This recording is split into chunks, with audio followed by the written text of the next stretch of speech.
Buenas noches con todos. El tema que vamos a tratar el día de hoy es factores asociados a la no adherencia al tratamiento antidepresivo.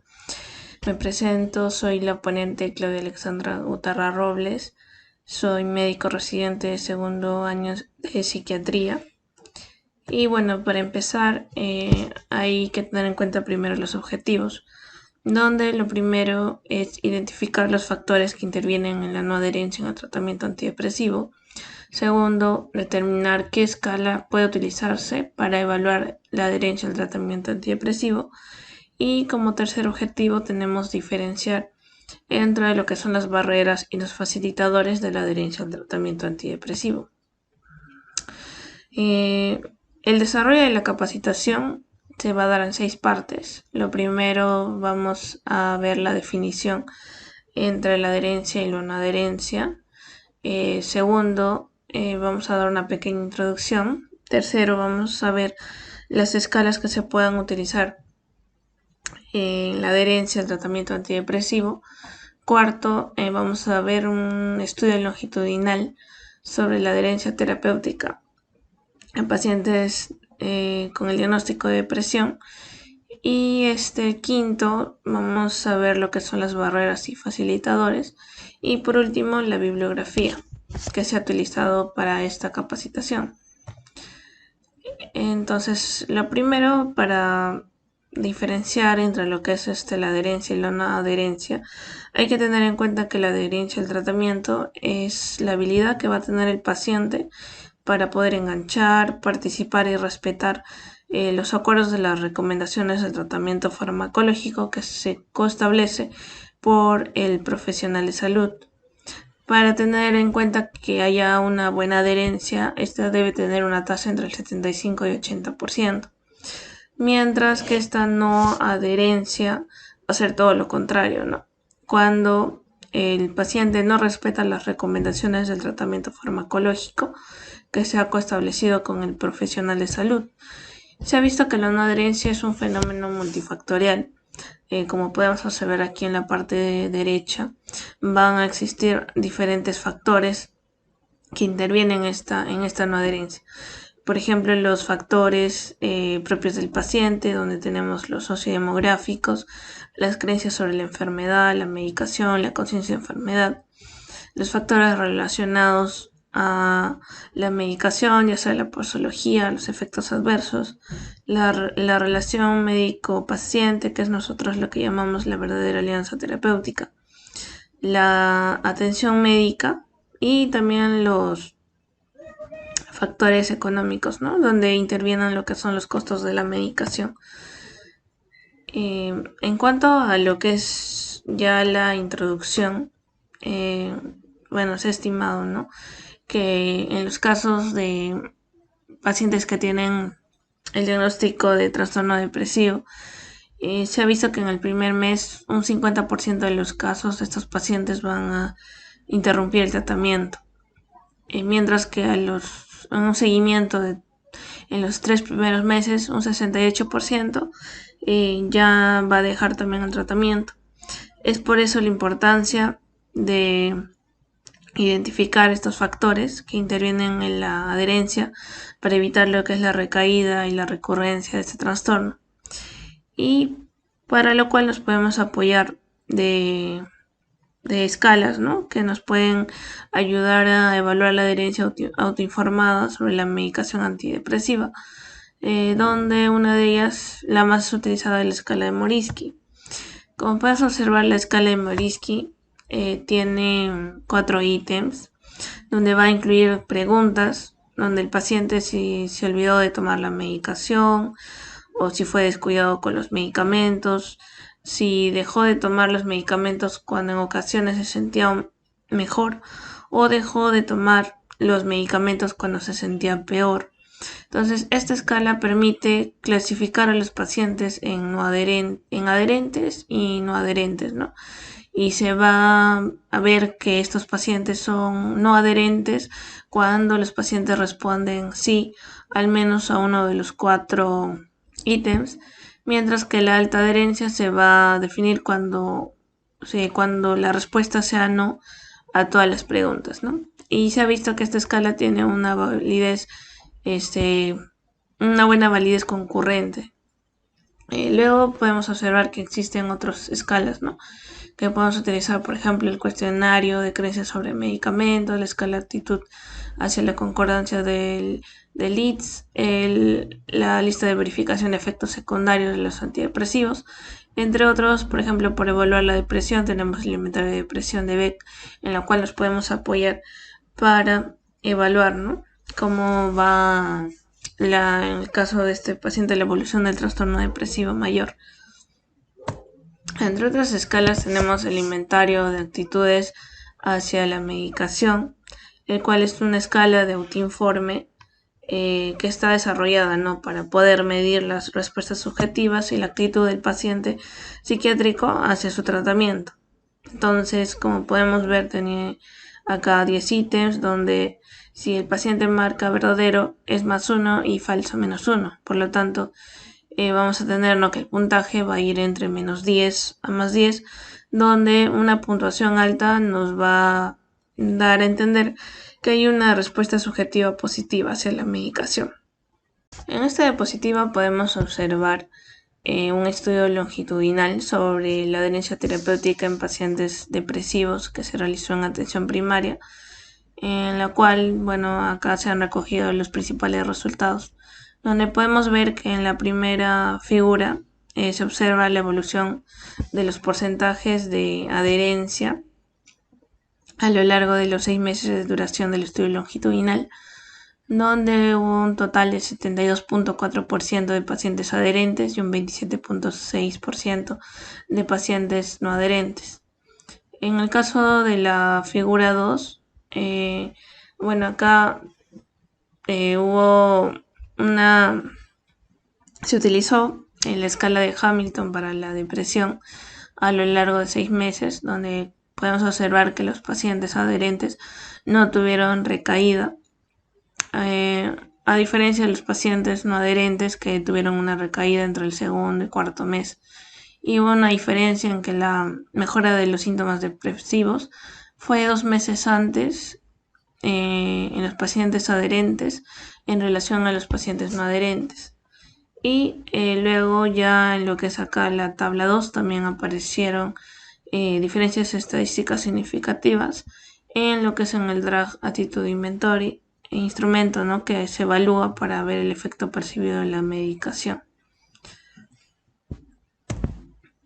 Luego, en otro estudio que también tenemos acá, habla sobre lo que son las barreras y los facilitadores para la adherencia de los antidepresivos en pacientes con el trastorno de depresión mayor, donde podemos ver, ¿no?, que se ha recogido las barreras en categorías, subcategorías y temas, donde podemos observar que hay 5 principales categorías, teniendo en cuenta que las barreras son dificultades o problemas a los cuales se enfrenta el paciente a la hora de tomar sus antidepresivos según la prescripción médica. Entonces, vamos a tener acá, los cuales vamos a ir desglosando poco a poco, que las principales barreras donde podemos observar en el primero, que son los específicos del paciente, fueron los que más se vieron en este estudio, que fue en un 83%, los cuales han sido subdivididos en 5 subcategorías, ¿no?, que también vamos a ir explicando durante el transcurso de la exposición. Entonces, en cuanto a lo que es la primera barrera específica, que es del paciente, generalmente, bueno, en esta diapositiva vemos lo que en este estudio los pacientes dijeron con mayor frecuencia, ¿no? Por ejemplo, mencionaban que no tomaban su medicación cuando se encontraban bien y solo la tomaban cuando estaban deprimidos o enfermos.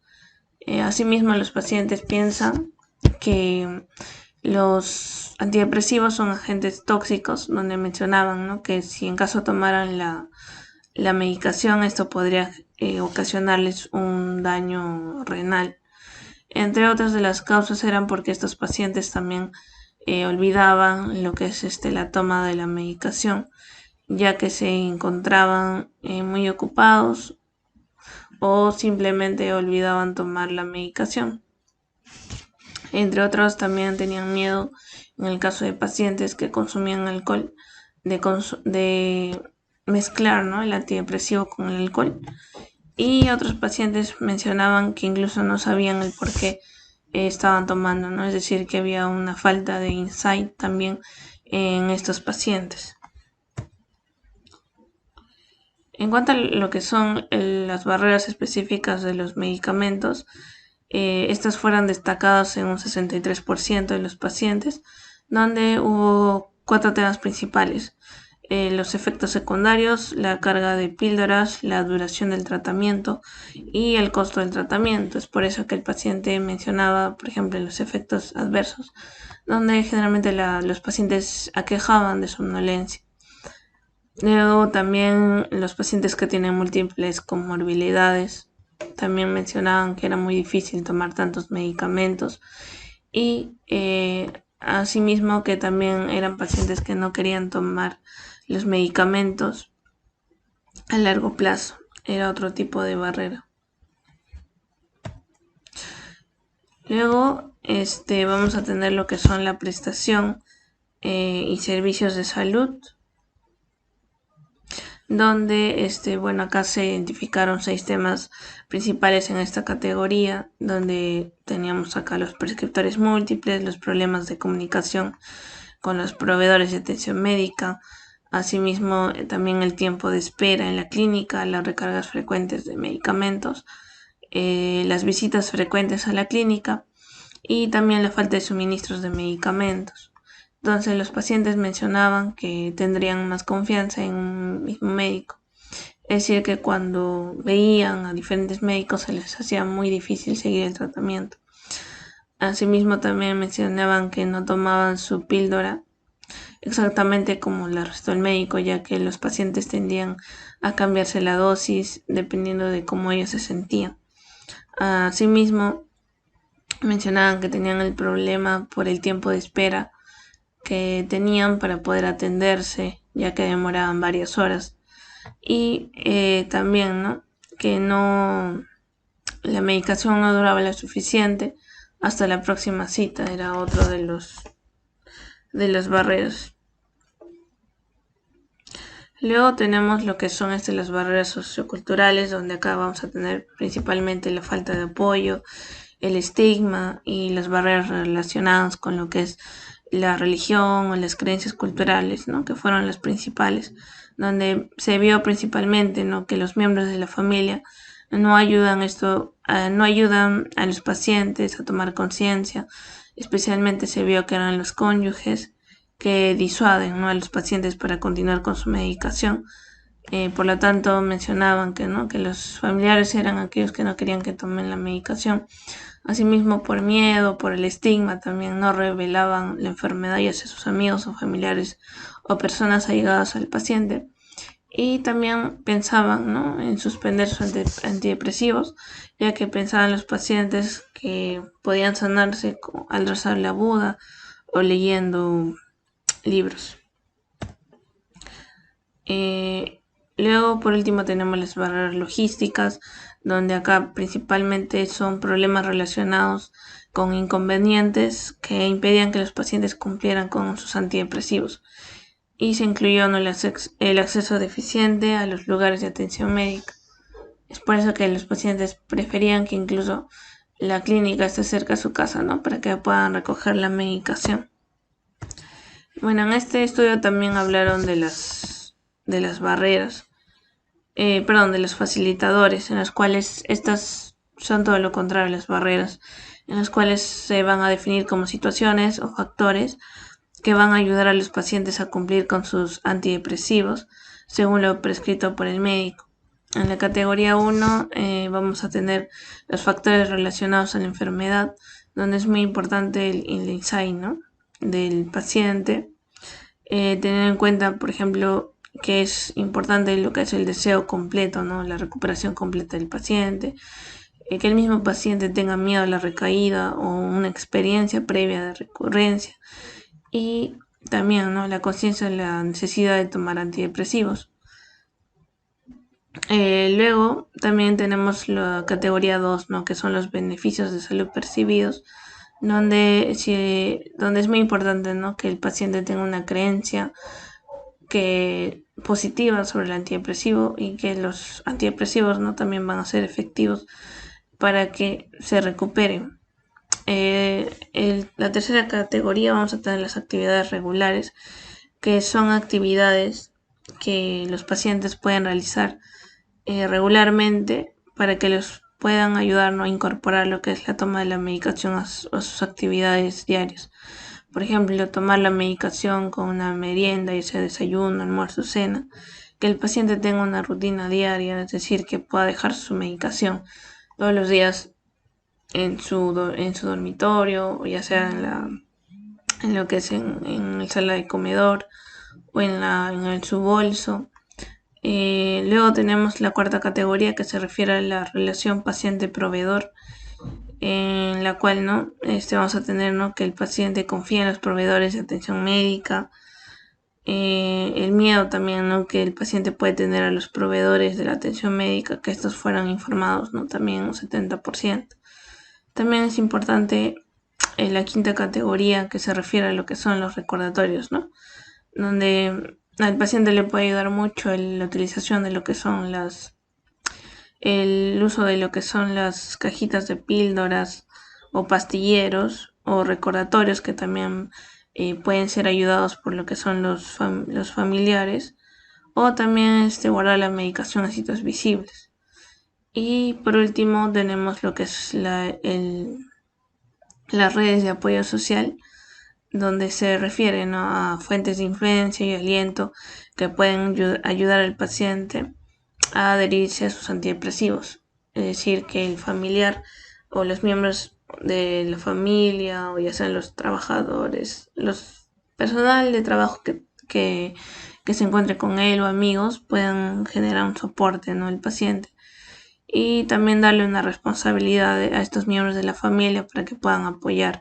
Pasando a lo que son los puntos claves de esta exposición, hay que tener en cuenta, ¿no? Lo primero es que la adherencia terapéutica es cuando el paciente cumple con las recomendaciones coestablecidas con el personal médico, mientras que vamos a tener que la no adherencia terapéutica, como hemos visto, va a generar mayores tasas de recaídas y recurrencias, y es por ello la importancia, ¿no? De determinar qué factores intervienen en esta no adherencia. Lo tercero, para que haya una adecuada adherencia, es importante intervenir en los facilitadores. Y por último, que las barreras que intervienen en la no adherencia al tratamiento antidepresivo son los problemas que enfrenta el paciente a la hora de tomar sus antidepresivos. Y por último tenemos la bibliografía, en los cuales nos hemos basado en 3 artículos, ¿no? Los cuales han sido citados debajo de cada diapositiva. Y bueno, con eso culminaríamos todo. Muchas gracias por su atención.